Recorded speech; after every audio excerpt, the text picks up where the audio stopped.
योगी आदित्यनाथ एक संत और एक महान नेता। भारतीय राजनीति और आध्यात्मिकता के विशाल परिदृश्य में कुछ ही व्यक्ति ऐसे हुए हैं जिन्होंने इन दो प्रतीत होने वाले भिन्न क्षेत्रों के बीच की खाई को पाटने का प्रयास किया है। उत्तर प्रदेश के मुख्यमंत्री और गोरखनाथ मठ के महंत योगी आदित्यनाथ एक ऐसी ही प्रमुख हस्ती हैं। उनका जीवन एक तपस्वी संत की यात्रा और एक शक्तिशाली निर्णायक नेता के उदय का एक अनूठा मिश्रण प्रस्तुत करता है। उन्हें अक्सर उनके समर्थकों द्वारा एक महान नेता और एक समर्पित संत के रूप में देखा जाता है, जो शासन और आध्यात्मिकता के प्रति उनके दोहरे दृष्टिकोण को दर्शाता है। प्रारंभिक जीवन और आध्यात्मिक मार्ग। 5 जून 1972 को उत्तराखंड, तत्कालीन उत्तर प्रदेश के पौड़ी गढ़वाल जिले के पंचूर गांव में जन्मे योगी आदित्यनाथ का मूल नाम अजय सिंह बिष्ट था। एक राजपूत परिवार में जन्मे उन्होंने विज्ञान में स्नातक की उपाधि, गणित में बीएससी प्राप्त की। हालांकि अकादमिक दुनिया उनके लिए नियत नहीं थी। युवावस्था में ही उनका झुकाव आध्यात्मिकता की ओर हो गया। राम मंदिर आंदोलन ने उन्हें गहराई से प्रभावित किया और इसी दौरान वे गोरखनाथ मठ के तत्कालीन महंत अवैधनाथ के संपर्क में आए।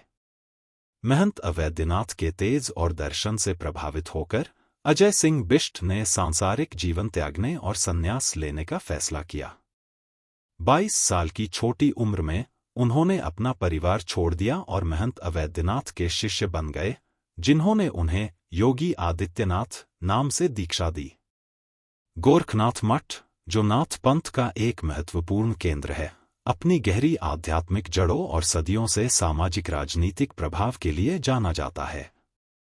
योगी आदित्यनाथ ने तेजी से मठ के पदानुक्रम में अपनी जगह बनाई, अपनी निष्ठा, अनुशासन और अपने गुरु के प्रति समर्पण के लिए जाने गए। 1994 में उन्हें महंत अवैधनाथ का उत्तराधिकारी घोषित किया गया और 2014 में उनके निधन के बाद योगी आदित्यनाथ गोरखनाथ मठ के मुख्य महंत पीठाधीश्वर बने। एक संत के रूप में योगी आदित्यनाथ नाथ पंथ की परंपराओं का पालन करते हैं, जो हठ योग और एक अनुशासित जीवन शैली पर जोर देता है। उनके भगवा वस्त्र केवल एक धार्मिक प्रतीक नहीं है, बल्कि त्याग, सेवा और आध्यात्मिक अनुशासन के प्रति उनकी प्रतिबद्धता का प्रतिनिधित्व करते हैं। मठ के प्रमुख के रूप में उन पर न केवल आध्यात्मिक मार्गदर्शन प्रदान करने की जिम्मेदारी है, बल्कि मठ द्वारा संचालित विभिन्न शैक्षणिक और सामाजिक सेवा संस्थानों का प्रबंधन भी करना है। राजनीति में प्रवेश और एक नेता के रूप में उदय। योगी आदित्यनाथ का राजनीति में प्रवेश उनके गुरु महंत अवैधनाथ के नक्शेकदम पर चलते हुए हुआ, जो गोरखपुर निर्वाचन क्षेत्र से कई बार सांसद रहे थे। महंत अवैधनाथ के सक्रिय राजनीति से हटने के बाद योगी आदित्यनाथ को उनके राजनीतिक उत्तराधिकारी के रूप में चुना गया। 1998 में केवल 26 वर्ष की आयु में वे गोरखपुर से 12वीं लोकसभा के लिए चुने गए, जिससे वे सबसे कम उम्र के सांसदों में से एक बन गए। यह उनके शानदार संसदीय करियर की शुरुआत थी। योगी आदित्यनाथ ने लगातार 5 बार 1998, 1999, 2004, 2009, 2014 गोरखपुर सीट जीती, जिससे इस क्षेत्र में उनका निर्विवाद राजनीतिक दबदबा स्थापित हुआ। एक सांसद के रूप में वे अपनी मुखर शैली, राष्ट्रवादी विचारों और हिंदुत्व के प्रति अपनी मजबूत प्रतिबद्धता के लिए जाने जाते थे। उन्होंने अक्सर पूर्वी उत्तर प्रदेश के विकास, कानून व्यवस्था और सांस्कृतिक पहचान से संबंधित मुद्दों को उठाया। उन्होंने हिंदू युवा वाहिनी नामक एक युवा संगठन की भी स्थापना की, जो सामाजिक और सांस्कृतिक मुद्दों पर सक्रिय था। उत्तर प्रदेश के मुख्यमंत्री, शासन और प्रमुख पहले। योगी आदित्यनाथ के राजनीतिक जीवन में एक महत्वपूर्ण मोड़ 2017 में आया, जब भारतीय जनता पार्टी भाजपा ने उत्तर प्रदेश विधानसभा चुनावों में प्रचंड बहुमत हासिल किया। पार्टी ने उन्हें राज्य के मुख्यमंत्री के रूप में चुना, जो कई लोगों के लिए आश्चर्य की बात थी, लेकिन यह उनके बढ़ते कद और जमीनी स्तर पर उनकी लोकप्रियता का प्रमाण था। मुख्यमंत्री के रूप में योगी आदित्यनाथ ने शासन के प्रति एक मजबूत और निर्णायक दृष्टिकोण अपनाया। उनकी सरकार के मुख्य फोकस क्षेत्रों में शामिल हैं कानून और व्यवस्था। सत्ता संभालने के तुरंत बाद योगी आदित्यनाथ ने अपराध और भ्रष्टाचार के प्रति जीरो टॉलरेंस नीति की घोषणा की। उनकी सरकार ने संगठित अपराध और माफियाओं पर नकेल कसने के लिए कड़े कदम उठाए, जिसे अक्सर उनकी प्रमुख उपलब्धियों में से एक माना जाता है। संपत्तियों की जब्ती और अपराधियों के खिलाफ सख्त कार्रवाई ने राज्य की कानून व्यवस्था की छवि को बदलने में मदद की। बुनियादी ढांचा विकास। योगी आदित्यनाथ सरकार ने उत्तर प्रदेश में बुनियादी ढांचे के विकास पर महत्वपूर्ण जोर दिया है। एक्सप्रेसवे जैसे Purvanchal expressway, Bundelkhand expressway, Ganga expressway, हवाई अड्डों जैसे जेवर में नोएडा अंतर्राष्ट्रीय हवाई अड्डा और बेहतर कनेक्टिविटी के निर्माण ने राज्य के आर्थिक परिदृश्य को बदलने में मदद की है। आर्थिक विकास और निवेश। राज्य में निवेश आकर्षित करने के लिए यूपी इन्वेस्टर्स समिट जैसे आयोजन किए गए। वन डिस्ट्रिक्ट, वन प्रोडक्ट, ओडॉप जैसी योजनाओं ने स्थानीय कारीगरों और उद्योगों को बढ़ावा दिया है, जिससे राज्य की अर्थव्यवस्था को बल मिला है। कल्याणकारी योजनाएं। गरीबों और वंचितों के लिए विभिन्न कल्याणकारी योजनाएं लागू की गईं, जिनमें मुफ्त राशन वितरण, प्रधानमंत्री आवास योजना के तहत आवास निर्माण, बेहतर स्वास्थ्य सुविधाएं और किसानों के लिए योजनाएं शामिल हैं।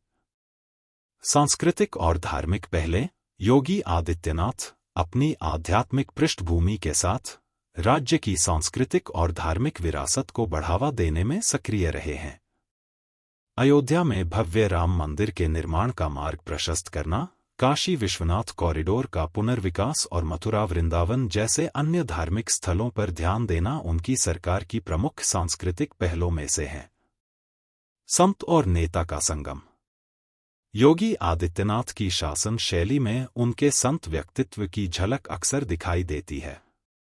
अनुशासन, कर्तव्य के प्रति समर्पण, कर्मयोग और एक मजबूत नैतिक संहिता पर उनका जोर उनके आध्यात्मिक प्रशिक्षण से प्रभावित माना जाता है।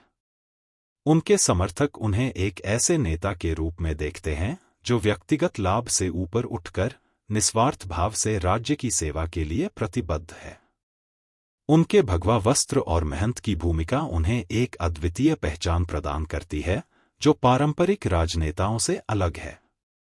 यह पहचान उनके समर्थकों के बीच गहरे सम्मान और विश्वास को प्रेरित करती है।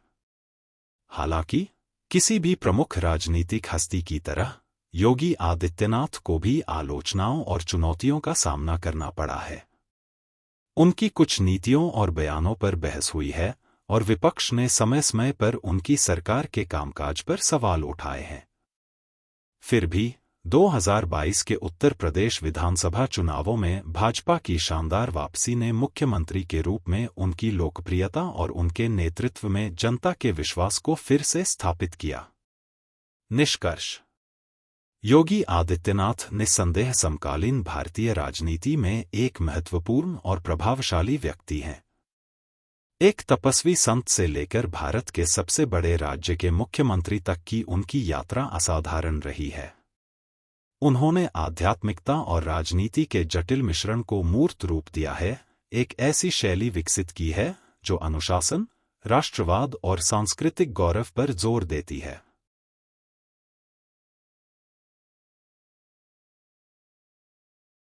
एक महान नेता के रूप में उनकी पहचान उनके समर्थकों द्वारा कानून और व्यवस्था में सुधार लाने, बुनियादी ढांचे को बढ़ावा देने और उत्तर प्रदेश में विकास की एक नई गति स्थापित करने की उनकी क्षमता में देखी जाती है। एक संत के रूप में उनकी पहचान गोरखनाथ मठ के महंत के रूप में उनकी भूमिका, उनकी अनुशासित जीवन शैली और आध्यात्मिक मूल्यों के प्रति उनकी प्रतिबद्धता से जुड़ी है। योगी आदित्यनाथ की कहानी दर्शाती है कि कैसे भारत के जटिल सामाजिक राजनीतिक ताने-बाने में आध्यात्मिकता और शासन सहअस्तित्व में रह सकते हैं और एक दूसरे को प्रभावित कर सकते हैं। उनका नेतृत्व, चाहे प्रशंसित हो या, निश्चित रूप से उत्तर प्रदेश और भारतीय राजनीति पर एक स्थायी छाप छोड़ रहा है। वे एक ऐसे व्यक्ति के रूप में खड़े हैं जिन्होंने सफलतापूर्वक एक संत की भूमिका और एक आधुनिक प्रशासक की जिम्मेदारियों को निभाया है।